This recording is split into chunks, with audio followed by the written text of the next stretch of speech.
In my last video, I spoke about how William Duncan and Company were helping clients to travel through this horrendous journey of coronavirus and the effects it's having in their businesses. To do this, we've developed what we are calling our Coronavirus Business Survival and Recovery Plan, and I explained that in a previous video, and I explained what the various stages were. This is going to be a written plan. I think it's going to be essential for business owners to have one, and I think it's also going to be much needed in terms of presenting it to funders and to the banks. So what I want to talk about in this video is what is stage one of the plan, which is the initial assessment and diagnosis of the problem that coronavirus has caused to your business.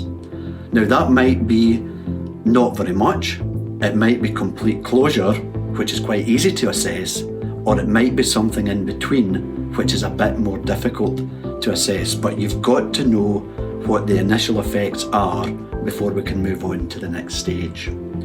The second thing you've got to have is good opening financial information. You've got to know what your balance sheet is at this point. If your accounts are way behind, then it is going to be very difficult to get a good grip on what your financial position is and a grip on how we travel forward from there.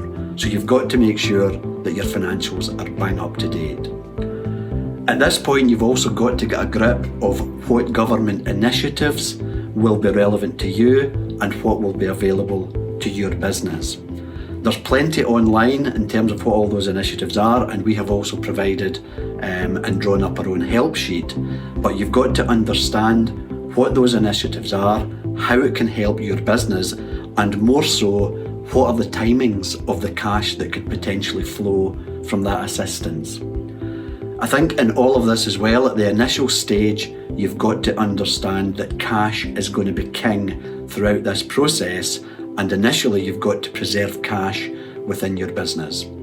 So once we've got the initial diagnosis and assessment done, we can then start to move on to stage two, which I'll cover for those who are interested in my next video.